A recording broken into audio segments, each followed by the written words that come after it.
എല്ലാ ഉദ്യോഗാർത്ഥികൾക്കും focus അക്കാഡമിയുടെ online ക്ലാസ്സിലേക്ക് സ്വാഗതം. ഇന്ന് നമ്മളിവിടെ ഡിസ്കസ് ചെയ്യാൻ പോകുന്നത് ജിയോമെട്രിയുടെ മൂന്നാമത്തെ ഭാഗമാണ്. അതുകൊണ്ട് തന്നെ തീർച്ചയായിട്ടും ഭാഗം 1ഉം ഭാഗം 2ഉം കൃത്യമായും പഠിച്ചതിന് ശേഷം മാത്രം ഈ ഭാഗത്തേക്ക് കടക്കുക.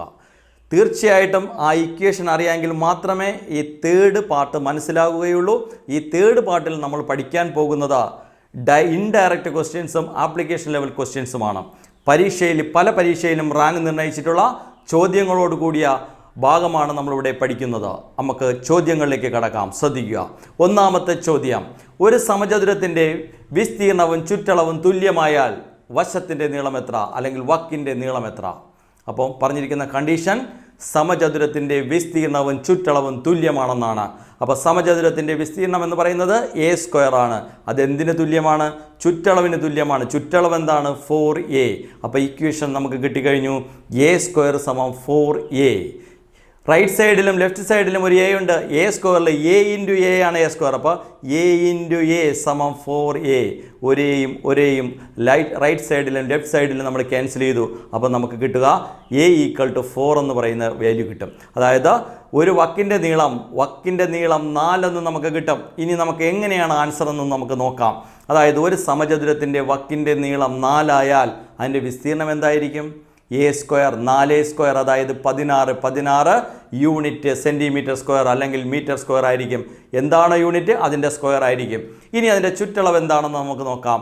4 സെൻറ്റിമീറ്റർ അല്ലെങ്കിൽ 4 ആണ് വക്കിൻ്റെ നീളമെങ്കിൽ അതിൻ്റെ ചുറ്റളവ് 4a. 4 × 4 അവിടെയും 16 ആണ്. യൂണിറ്റ് മാത്രമേ വ്യത്യാസമുള്ളൂ. വാല്യൂ അവിടെ സെയിം ആയിരിക്കും. അപ്പം നമുക്ക് ഒരു സമചതുരത്തിൻ്റെ വിസ്തീർണവും ചുറ്റളവും തുല്യമായാൽ വക്കിൻ്റെ നീളം എല്ലായ്പ്പോഴും എത്രയായിരിക്കും? 4 യൂണിറ്റ് ആയിരിക്കും. ആ ചോദ്യം മനസ്സിലായി. അതുപോലെ മറ്റൊരു ചോദ്യത്തിലേക്ക് നമ്മൾ കടക്കുകയാണ്. ഒരു വൃത്തത്തിൻ്റെ വിസ്തീർണവും ചുറ്റളവും തുല്യമായാൽ ആരം എത്ര? റേഡിയസ് ആണ് കണ്ടുപിടിക്കേണ്ടത്. കണ്ടീഷൻ എന്താണ്? ആ വൃത്തത്തിൻ്റെ വിസ്തീർണവും ചുറ്റളവും തുല്യമാണ്. അപ്പം വൃത്തത്തിൻ്റെ വിസ്തീർണം എന്താണ്?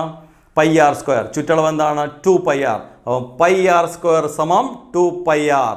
പൈയും നമ്മൾ ക്യാൻസൽ ചെയ്തു. 6 ക്യാൻസൽ ചെയ്തു. ദെൻ റേഡിയസ് = 2 യൂണിറ്റ്, 2 യൂണിറ്റ് എന്ന് നമുക്ക് കിട്ടും. അപ്പോൾ ഏതൊരു വൃത്തത്തിൻ്റെയും വിസ്തീർണവും ചുറ്റളവും തുല്യമായാൽ അതിൻ്റെ വില തുല്യമായിരിക്കും, യൂണിറ്റ് വ്യത്യാസമായിരിക്കും. അപ്പോൾ റേഡിയസ് എന്ന് പറയുന്നത് 2 യൂണിറ്റ് ആണ്. മറ്റൊരു ചോദ്യം, 18 സെൻറ്റിമീറ്റർ നീളവും 15 സെൻറ്റിമീറ്റർ വീതിയുമുള്ള ദീർഘചതുരത്തിൽ നിന്ന് നിർമ്മിക്കാൻ കഴിയുന്ന അല്ലെങ്കിൽ ഉണ്ടാക്കാൻ കഴിയുന്ന ഏറ്റവും വലിയ സമചതുരത്തിൻ്റെ വിസ്തീർണം എത്ര? ചോദ്യം. അപ്പം വിസ്തീർണം കണ്ടുപിടിക്കണമെങ്കിൽ നമുക്ക് വശത്തിൻ്റെ നീളം അറിയണം. അപ്പോൾ ഒരു ദീർഘചതുരത്തിൽ നിന്നും ഉണ്ടാക്കാൻ കഴിയുന്ന ഏറ്റവും വലിയ സമചതുരത്തിൻ്റെ വശത്തിൻ്റെ നീളം എന്ന് പറയുന്നത് ദീർഘചതുരത്തിൻ്റെ ഏറ്റവും ചെറിയ അളവായിരിക്കും. അതായത് ദീർഘചതുരത്തിൻ്റെ ഇവിടുത്തെ ചെറിയ അളവ് എത്രയാണ്?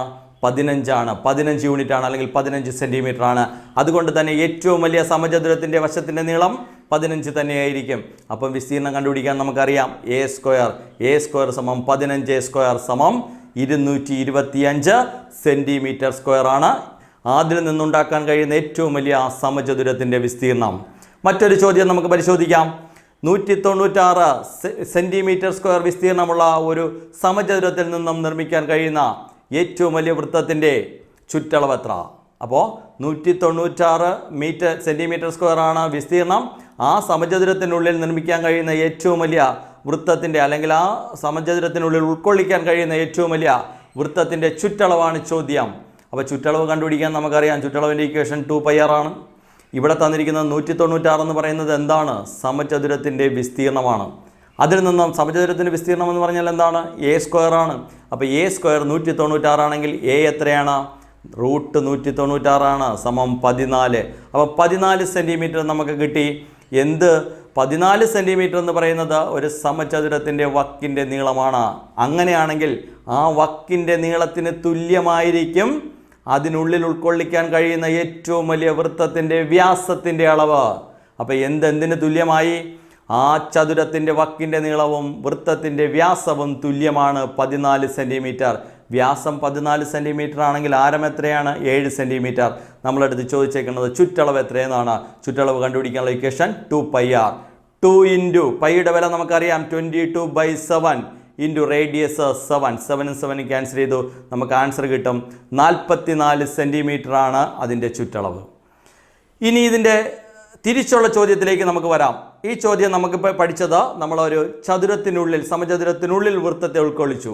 നെക്സ്റ്റ്, വൃത്തത്തിനുള്ളിലാണ് ഒരു സമചതുരമെങ്കിൽ ആ ചോദ്യം എങ്ങനെയായിരിക്കുമെന്ന് നമുക്ക് നോക്കാം. 20 സെന്റിമീറ്റർ വ്യാസമുള്ള ഒരു വൃത്തത്തിനുള്ളിൽ ഉൾക്കൊള്ളിക്കാൻ കഴിയുന്ന ഏറ്റവും വലിയ സമചതുരത്തിൻ്റെ വിസ്തീർണം എത്ര?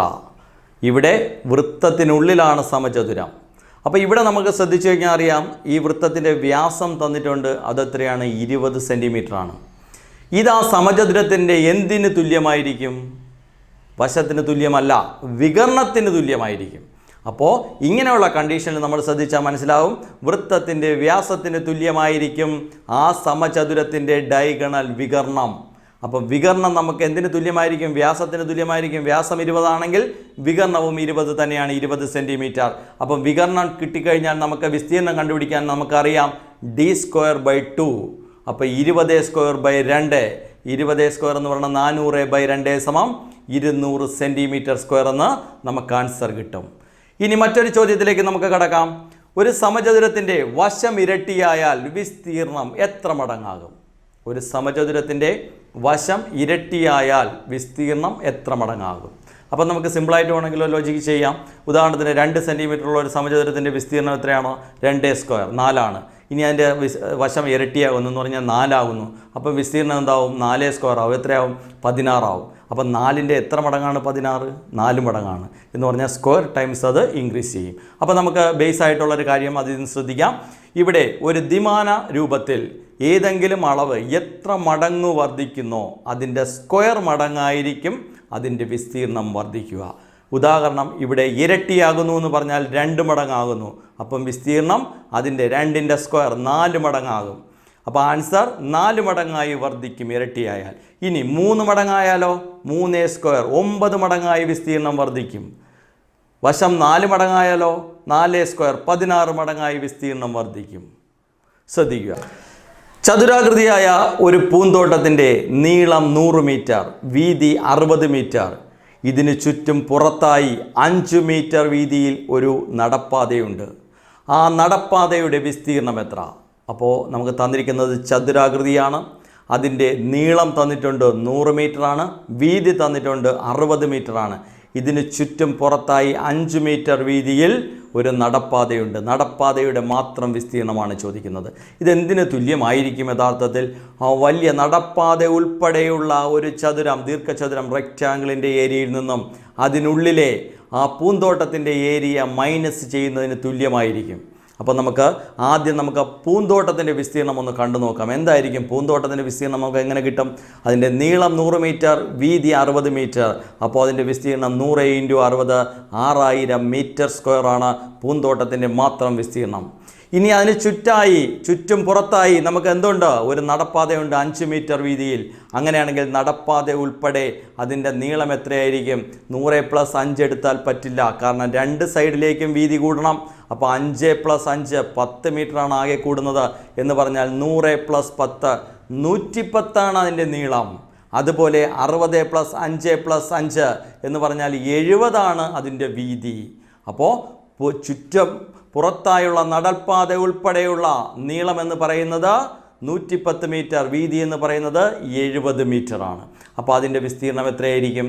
110 × 70 7700 നടപ്പാത ഉൾപ്പെടെയുള്ള വിസ്തീർണം. ഇനി അതിൽ നിന്ന് നമ്മൾ എന്ത് ചെയ്താൽ മതി? ആ പൂന്തോട്ടത്തിൻ്റെ വിസ്തീർണം മൈനസ് ചെയ്യുക. പൂന്തോട്ടത്തിൻ്റെ വിസ്തീർണം തൊട്ടൊന്നും നമ്മൾ കണ്ടുപിടിച്ചു, അത് 6000 അപ്പോൾ 7700 - 6000 1700 മീറ്റർ സ്ക്വയറാണ് ആ നടപ്പാതയുടെ മാത്രം വിസ്തീർണം. ഇനി ഇതുമായി ബന്ധപ്പെട്ട മറ്റൊരു ചോദ്യത്തിലേക്ക് നമുക്ക് പോവാം. ഒരു ആപ്ലിക്കേഷൻ ലെവൽ ചോദ്യമാണ് ഇത്. നമ്മൾ പഠിച്ചു, ഡയറക്റ്റ് നമ്മൾ അതിൻ്റെ ഫിഗർ പഠിച്ചിട്ടുണ്ട്. ആ ഫിഗർ ഏതാണെന്ന് മനസ്സിലായി കഴിഞ്ഞാൽ സിമ്പിളായിട്ട് ആൻസർ ചെയ്യാം. ചോദ്യത്തിലേക്ക് പോകാം. വൃത്താകൃതിയായ ഒരു കുളത്തിൻ്റെ വ്യാസം 140 മീറ്ററാണ്. വൃത്താകൃതിയായ ഒരു കുളത്തിൻ്റെ വ്യാസം 140 മീറ്ററാണ്. ഇതിന് ചുറ്റും പുറത്തായി 7 മീറ്റർ വീതിയിൽ കല്ല് പാകുന്നതിന് മീറ്റർ സ്ക്വയറിന് 125 രൂപ നിരക്കിൽ എത്ര രൂപ വേണ്ടി വരും? കണ്ടീഷൻ നോക്കുക. വൃത്താകൃതിയാണ് തന്നിരിക്കുന്നത്, അതിൻ്റെ വ്യാസം തന്നിട്ടുണ്ട് 140. അപ്പോഴത്തന്നെ നമുക്ക് ആരം നമ്മളെ മനസ്സിൽ വരണം. റേഡിയസ് 70 മീറ്ററാണ്. ഇനി അതിന് ചുറ്റും 7 മീറ്ററാണ് അതിന് ചുറ്റുമുള്ള കല്ല് പാകുന്നതിന് വേണ്ടിയിട്ടുള്ള ആ ലെങ്ത്. അപ്പോൾ ഇവിടെ നമുക്ക് ഏത് ഫിഗറാണെന്ന് നമുക്ക് മനസ്സിലായി. ഏതാ ഫിഗർ? നമ്മൾ പഠിച്ചാൽ ലാസ്റ്റ് ഫിഗർ ഹോളോ, അതായത് വൃത്തവലയമാണ്. ഒരു വലിയ വൃത്തത്തിൽ നിന്നും സെൻറ്റർ തുല്യമായ മറ്റൊരു വൃത്തം മുറിച്ചു മാറ്റുമ്പോൾ കിട്ടുന്നതാണ് ഹോളോ. അതാണ് ഇവിടെ കല്ല് പാകുന്ന സ്ഥലത്തിന് തുല്യമായി മാറുന്നത്. അപ്പോൾ ഏതാ ഇക്വേഷൻ? പൈ ഇൻറ്റു, ഓർമ്മയുണ്ടല്ലോ, capital R plus small R into capital R minus small R, അതായത് pi into R plus R into R minus R. R ഇവിടെ എത്രയാണ്? ക്യാപിറ്റൽ ആർ എന്ന് പറയുന്നത് ആ കല്ല് പാകുന്ന സ്ഥലം 7 മീറ്റർ ഉൾപ്പെടെയാണ്. അപ്പോൾ 70 + 7 77. സ്മാൾ ആർ എത്രയാണ്? 70. അതാണ് ആ കുളത്തിൻ്റെ റേഡിയസ്. അപ്പോൾ നമുക്ക് ഇക്വേഷനിലേക്ക് നോക്കാം. Pi into R plus R into R minus r. Pi എന്ന് പറയുന്നത് 22/7 into R plus r 77 + 70 into 77 minus 70. അപ്പോൾ നമുക്ക് 70 + 77 147 ഇൻറ്റു 77 മൈനസ് 70 എന്ന് പറയുന്നത് 7 ആണ്. അപ്പോൾ 7ഉം 7ഉം ക്യാൻസൽ ചെയ്ത് പോയി. നമുക്ക് മൾട്ടിപ്ലൈ ചെയ്യാം. 22 ഇൻറ്റു 147 ചെയ്ത് നോക്കിക്കഴിഞ്ഞാൽ നമുക്ക് ആൻസർ കിട്ടും. അത് എത്ര കിട്ടുക? 3234 മീറ്റർ സ്ക്വയർ ആണ് ആ യൂണിറ്റ്. അപ്പോൾ ഇവിടെ നമുക്ക് 22 ഇൻറ്റു 147 ആണ് ആൻസർ കിട്ടുക.